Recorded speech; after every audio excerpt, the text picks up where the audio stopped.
नमस्कार, मैं हूं पल्लवी झा। आप देख रहे हैं संजीवनी, एक ऐसा शो जहां हर रोज होती है आपकी सेहत की बात डॉक्टर प्रताप चौहान के साथ। आज के शो में आपकी सेहत की कौन सी जरूरी बात है, आइए देखते हैं। बालों को महंगे केमिकल्स और महंगे ट्रीटमेंट्स की नहीं बल्कि आपकी देखभाल की जरूरत है। हेयर ऑयलिंग को छोड़कर हेयर ट्रीटमेंट्स बालों के लिए कितना नुकसानदायक हो सकता है, ये जानने के लिए सेहत के नंबर 8860104040 पर फौरन कॉल करें और मेरे साथ संजीवनी देखना ना भूलें। संजीवनी के सभी दर्शक सेहत का नंबर नोट कर लें, जो है 8860104040। डॉक्टर चौहान, बहुत बहुत स्वागत है आपका। Thank you very much. और आज जिस विषय पर हम चर्चा करने जा रहे हैं वो है हेयर ऑयलिंग, यानी बालों में तेल लगाना, मालिश करना। तो सवाल सबसे पहले यही उठता है कि बालों में तेल लगाना चाहिए रोजाना या नहीं चाहिए, और आयुर्वेद की दृष्टि से अगर हम इसे समझना चाहें तो इसका साइंटिफिक इवैल्यूएशन क्या है, कैसे इसका सिद्धांत है आयुर्वेद में? क्योंकि बहुत लोग कहते हैं कि अगर आप तेल लगाओगे तो बाल और भी ज्यादा झड़ेंगे, तो ऐसे में क्या करना चाहिए? तेल लगाना चाहिए, नहीं लगाना चाहिए? देखिए, तेल लगाने से बाल झड़ते नहीं हैं। वो जो बाल आपके कमज़ोर हैं वो रूट्स थोड़ा हिलाओगे तो वो जाएंगे। बालों को यदि आपको स्वस्थ रखना है तो तेल अवश्य लगाना चाहिए, और आयुर्वेद में इसका वर्णन तो मिलता ही है वैसे, लेकिन भारत में और कुछ अन्य देशों में भी मैंने देखा है, ख़ासतौर से मिडिल ईस्ट की तरफ जाएं तो वहाँ आज से नहीं, वो कल्चरली जो हज़ारों वर्षों से लोग जो ऑयलिंग करते हैं बालों की जड़ों को मजबूत रखने के लिए ऑयलिंग बहुत ज़रूरी है। बालों की जो जड़ होती है उसमें एक ऑयल होता है, नेचुरली वहाँ ऑयल होता ही है, और जिसके कारण हमारे जो ऑयल बालों में थोड़ा लुब्रिकेशन रहता है। तो वो जब सूख जाता है तो सूख जाएगा तो बाल टूटना शुरू होगा, बाल आपका जो है सफ़ेद भी हो जाएगा, वहाँ ड्राइनेस भी, आपका पूरा शाफ्ट जो है ड्राई हो जाता है। ऑयलिंग करने से क्या होगा, बालों की रूट में लुब्रिकेशन पहुँचेगा एक तो, और हमारे बाल जो है वो केराटिन नामक के एक प्रोटीन से बनते हैं, आपने सुना होगा इसका नाम। और उसको जब हम जो देखते हैं कि केराटिन जो है अगर लुब्रिकेशन की कमी होगी तो वहाँ भी फिर उसमें डेफिशिएंसी आएगी। इसके साथ साथ जो है केमिकल्स, पॉल्यूशन, ये बालों को लगातार जो है वो सुखाता है, ड्राइनेस हो जाती है, इसलिए भी ऑयलिंग बहुत ज़रूरी है। एक रिसर्च के अनुसार अगर देखें तो ऑयलिंग करने से, स्पेशली हम आयुर्वेदिक ऑयल की बात करें जैसे नारियल तेल है या मेडिकेटेड ऑयल होते हैं, तो उसमें जो है प्रोटीन डेफिशिएंसी जो बालों में हो जाती है उसमें लाभ मिलता है ऑयलिंग करने से। जैसे आयुर्वेदिक ऑयल हमारे यहाँ पर होते हैं, जैसे भृंगराज ऑयल है, या फिर हमारे यहाँ जीवा में हम आंवला ऑयल भी बनाते हैं। ये भी देखा गया है कि ये तेल, या इवन आप सरसों का तेल लगाएं, तिल का तेल लगाएं, वो एंटी इन्फ्लामेटरी होते हैं, एंटी माइक्रोबियल होते हैं, जो कि आपके स्कैल्प में इन्फेक्शन करके बालों को गिरा देते हैं। और विशेष तौर पर जैसा मैंने कहा कि जीवा में जो हम तेल बनाते हैं वो शास्त्रीय विधि से बनाते हैं, भृंगराज है, आंवला ऑयल है, उसमें बहुत सारे और पोषक तत्व आपके बालों को मिल जाते हैं, जैसे एंटीऑक्सीडेंट्स आंवला में होता है जो कि बालों में और मजबूती लाते हैं। तो तेल लगाने के लिए क्या है कि जेंटल मसाज थोड़ा सा करना है स्कैल्प में। उससे क्या होगा, स्कैल्प के जो पोर्स हैं वो खुल जाएंगे, टॉक्सिन्स भी बाहर निकलेंगे, सर्कुलेशन अच्छा हो जाएगा, और सर्कुलेशन के साथ साथ जो वो छिद्र होते हैं जहाँ से बाल निकलता है वहाँ पर किसी तरह की कोई ब्लॉकेज वगैरह नहीं होगी। इसलिए आपको ध्यान रखना। ऑफ कोर्स बालों में ऑयलिंग करने से बाल ड्राई तो होंगे नहीं कभी आपके जब तेल लगाएंगे। फिजी हेयर आजकल बड़ी कॉमन सी प्रॉब्लम है, वो नहीं होंगे, बल्कि बाल आपके बहुत घने हो जाएंगे, सुंदर होंगे, चमकदार हो जाएंगे। अब सवाल ये उठता है कि कितना रोज़ तेल लगाएं, कि रोज़ तो बहुत मुश्किल हो जाएगा आपको, ख़ासतौर से महिलाओं को तो बड़ी प्रॉब्लम हो जाएगी। वीक में 2 बार तेल लगाएं, और ऑयलिंग अवश्य करनी चाहिए। सिंपली ऑयल जो है स्कैल्प में लगा के उसको मसाज करो फिंगर टिप से। और भारत में तो ये प्रचलन बहुत पहले से था, आपने देखा होगा कई बार तो घर में लेडीज़ एक दूसरे के ऑयलिंग करती हैं। उसमें स्पेशली एक और चीज़ बेनिफिट मिलता है कि बॉन्ड आपस में बढ़ता है हमारा, जब आप किसी को टच करके मसाज करते हैं, ख़ासतौर से माता जो है वो बेटी को कर रही है, और जो है कई बार जो है एक लेडी दूसरे को, जेंट्स भी करते थे, मालिश सिर में बहुत कॉमन होती थी, तो इससे एक थोड़ा सा इमोशनल बॉन्ड भी हमारा अच्छा होता है। तो बहुत सारे बेनिफिट हैं ऑयलिंग के, इसीलिए इसको स्नेहन कहा गया है आयुर्वेद में। स्नेहन का मतलब स्नेह भी बढ़ता है इससे। जी, तो अब देर ना करें और सेहत के नंबर पर फौरन कॉल करें। हमारा सेहत का नंबर है 8860104040। डॉक्टर चौहान, अलग अलग प्रकृति के लोग होते हैं, जैसा आप हमेशा कहते हैं कि वात, पित्त और कफ जैसे सबकी प्रकृति अलग होती जी। तो ऐसे में जो अलग अलग प्रकृति है उसमें क्या तेल भी अलग अलग यूज करना चाहिए, इस्तेमाल करना चाहिए मालिश करने के लिए, और अगर करना चाहिए तो किस प्रकार से करना चाहिए? देखिए, बहुत अच्छा प्रश्न आपने पूछा। प्रकृति का हम हमेशा जिक्र करते हैं, हर व्यक्ति अलग है। अपनी प्रकृति के अनुसार ही सिर में आप तेल लगाएं तो उससे आपको बहुत लाभ मिलेगा। इसलिए तो जीवा में तो हम इस विषय पर बार बार जोर देते हैं कि हर व्यक्ति यूनिक है, उसकी चिकित्सा, उसकी देख रेख, उसकी प्रिवेंशन भी, रिजुविनेशन भी यूनिक होनी चाहिए, अलग होनी चाहिए। इसलिए हमारे यहाँ आयूनिक ट्रीटमेंट प्रोटोकॉल, ATP प्रोटोकॉल जो हम कहते हैं, वो हमने बनाए। जैसे वात दोष जो जिसका है, वात प्रकृति है, तो उससे क्या होगा, मोस्टली उसके बाल जो है रूक्षता यानी ड्राइनेस लिए होंगे। वात रूक्ष होती है, कूल होती है, ठंडी होती है थोड़ी। तो हमें अगर तेल चूज़ करना है तो यहाँ पर ध्यान रखना है कि ऐसा तेल हम चूज़ करें जो बहुत ठंडा ना हो, क्योंकि ऑलरेडी जैसे कई बार नारियल का तेल आप लगाएंगे और आपका जो वात प्रकृति तो उसमें अच्छा नहीं रहेगा। तिल का तेल इसमें आपको बहुत लाभदायक होगा। तिल का तेल वो पोषक तत्वों से भरपूर है और उसमें आपको वात को भी शमन करता है, वात को बैलेंस करता है। इसी तरह से अगर पित्त दोष है तो पित्त दोष के गुण क्या है? पित्त दोष मतलब गर्मी होती है, हीट होती है, फायर होती है उसमें, तो उनको हीटिंग ऑयल तो बिल्कुल नहीं लगाना चाहिए जो गर्मी करेगा। वहाँ पर कूलिंग ऑयल चाहिए तो नारियल का तेल बहुत अच्छा है, या जीवा का आंवला ऑयल बहुत बढ़िया ऑयल है। आंवला तो कूलिंग होता है, और कोकोनट ऑयल वैसे भी जो है आपने देखा है कि लाइट होता है और अपने स्कैल्प में इजीली वो एब्जॉर्ब हो जाता है अंदर जा कर के। अब हम बात करते हैं कफ दोष की। तो कफ दोष थोड़ा सा जो है हैवी होता है, ठंडा होता है, कोल्ड होता है, स्थिर होता है, ये कफ के गुण हैं। तो यहाँ पर क्योंकि ठंडा है तो आपको चाहिए अगेन थोड़ा सा हीटिंग, पेनिट्रेटिंग, थोड़ा स्टिमुलेटिंग। सरसों का तेल बहुत अच्छा रहेगा। सरसों के तेल को हल्का सा गर्म करके वो लगाइए। यदि मानसिक तनाव है और स्ट्रेस बहुत रहता है, आजकल बहुत कॉमन प्रॉब्लम है, तो बादाम का तेल आप लगा सकते हैं। बादाम बहुत बढ़िया रहता है। आजकल तो काफ़ी सारे, एक आर्गन ऑयल आता है, आपने सुना होगा, एक ऑलिव ऑयल आता है। ये हालांकि भारतीय मूल के तेल नहीं है, बाहर से आते हैं, लेकिन जितने भी आपकी कैसी भी प्रकृति हो, कोई भी दोष हो, जीवा का जो भृंगराज ऑयल है, जो मेडिकेटेड ऑयल हमारा है, वो तीनों प्रकृति वाले लोग लगा सकते हैं, क्योंकि वो सबके लिए बेनिफिशियल है, तीनों दोषों को बैलेंस करता है। और इसके साथ साथ जो नेचुरल हेयर केयर का तरीका है वो तो हमने आपको बता ही दिया, और हम अपने एक्सपीरियंस के आधार पर ये आपको बार बार बताते रहते हैं कि जो आजकल बालों की जो प्रॉब्लम्स हो रही है मुख्य रूप से, वो ज़्यादातर हमने देखा है पित्त के प्रकोप से होती है। जैसे युवावस्था में लोगों को बाल सफ़ेद हो रहे हैं या फिर उनके हेयर लॉस हो रहा है, वहाँ पित्त ही कारण बनता है। और पित्त बढ़ने का मुख्य कारण क्या है? गलत भोजन और गलत लाइफस्टाइल, यानी कि जैसे आप गर्म चीज़ें बहुत ज़्यादा खाएं।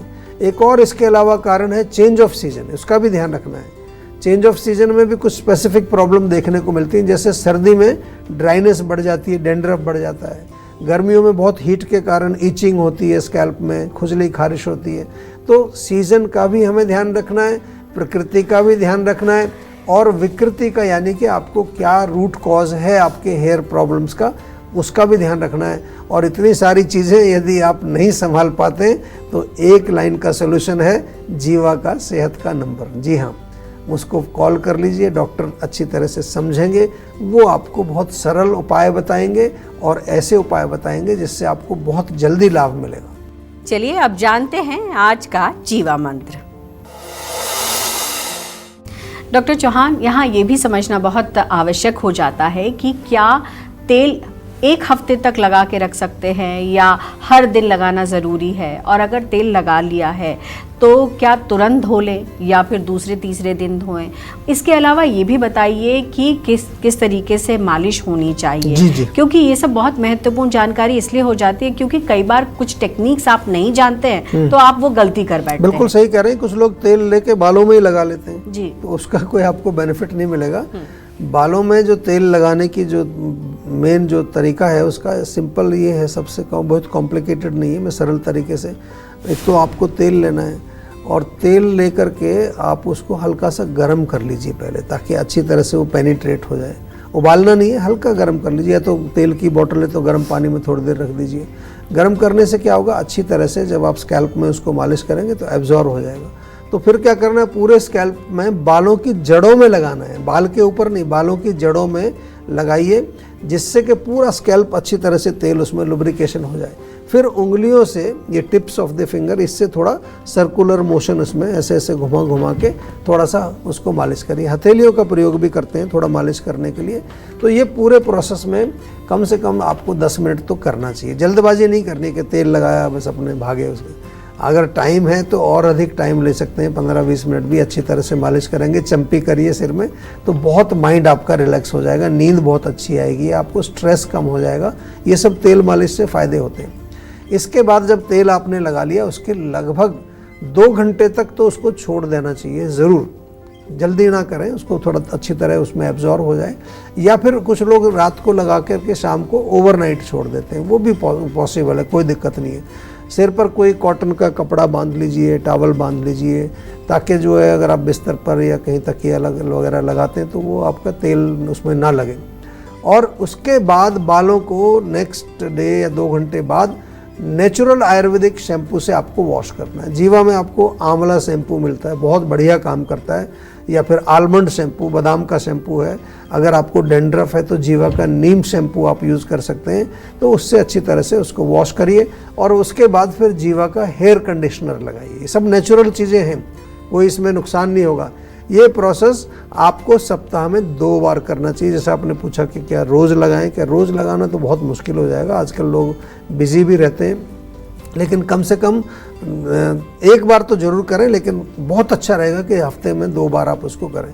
जो पुरुष लोग हैं वो रोज़ भी तेल लगा सकते हैं, कोई ऐसी बात नहीं। थोड़ा सा तेल लिया, ऐसे करके मालिश कर ली। और पहले तो लोग लगाया करते थे। जहाँ तक मौसम की बात है, तो जैसा मैंने कहा कि जो मौसम जिस तरह का हो उसके अनुसार आपको तेल लगाना चाहिए। समय के अनुसार भी आपको ध्यान रखना है। मान लो सर्दी का टाइम है और सर्दी के समय रात को आपने तेल लगा के सो गए तो आपको जुकाम पकड़ लेगा, ठंड लग जाएगी। तो इसलिए सर्दी में रात को ना लगाएं, दोपहर दिन में धूप में बैठ के मालिश करें।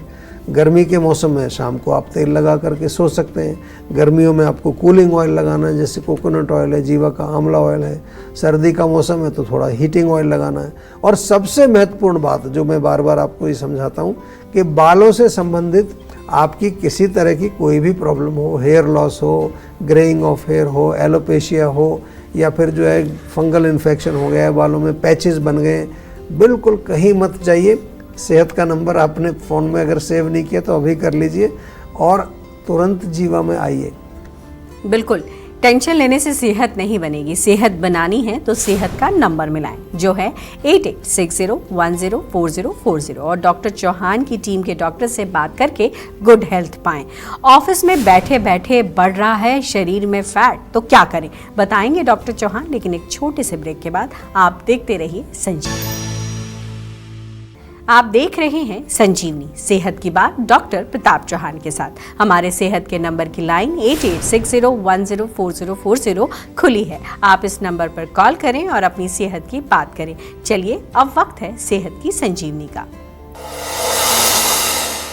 डॉक्टर चौहान, ऑफिस में बैठे बैठे बहुत लोगों की ये शिकायत होती है कि फैट बढ़ रहा है, तो ऐसे में क्या करना चाहिए? एक तो बैठे बैठे खाएं ना क्योंकि बैठना तो खैर अपने आप में ही एक वेट बढ़ाने का तरीका, लेकिन खाते रहते हैं दिन भर।